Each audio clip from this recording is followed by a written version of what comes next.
Bukan dia tiup kau. Tak. Blushing pula. Hai. Ya Allah. Dek. Ha, Nak pergi mana? nak pergi kejohanan sukan tahunan SMK Media Maki. Dekat mana tu? Stadium UPNM. Pak Gemus dah datang langgar boleh? Nak langgar? Ha. Langgar. Jom. Okay, jom. Ramai. Masuk ramai. Ada yang nak melanggar ramai.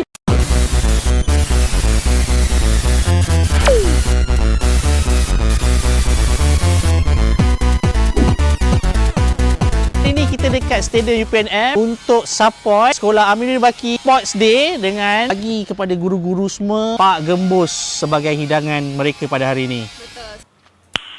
Nice. Ni. Kewak. Airin, kewak ni. Jangan nampak muka lemah Airin. Senyum. Dan suruh masukkan bendahara dan Lighting cantik belah sini. Dia ni bahagian penjagaan pencahayaan cikgu. Bagus. Nama apa bro? Nama saya Buvanen. Buvanen. Nak panggil? Buva. Buva. Okey, Buva tingkatan berapa? Saya tingkatan 4. Boleh kenalkan siapa di sebelah ni? Nama dia Azri.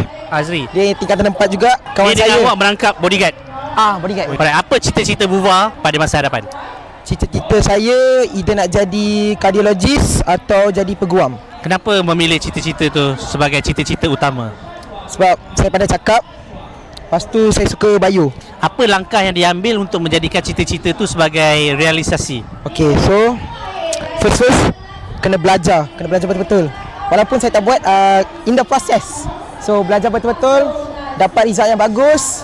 Lepas tu aim scholarship, dapat. Okay. Untuk ke arah proses tu, apa habit yang buruk yang boleh ditinggalkan? Doom scrolling, main game. Okey. Kalau satu-satu kata-kata yang boleh dibagi kepada rakan-rakan sebaya, apa benda yang awak boleh sampaikan kepada mereka di luar sana, Buva? Never give up. Chase your dreams. Become. Apa sekali lagi? Doom scrolling, main game. Kau dah steering kat rumah. Yes. No phone. Notes. Tahu. Nyanyi. Mic. Jam. Pedas. Whistle. Helmet. Berenang. Bukan dia tiup kau. Tak. Kau blushing pula. Hai. Ya Allah. Kasut. Stokin. Tidur. Dia malu-malu. Dia bukan. Ramai orang Dia tengah wazi. Tapi power lah. Ada orang boleh jawab 4 je. Kau banyak. okey tengoklah siapa yang tunjuk. Dia boleh jawab. Saya tengok kan. Dia boleh jawab 5. Maksudnya kau boleh 5 waktu dia. Yes. Kita memang brother abang. Jaga elok dia. Thank you. Korang sini. Dari mana? Aduh, penat. Dah penat. Baru je habis langgar.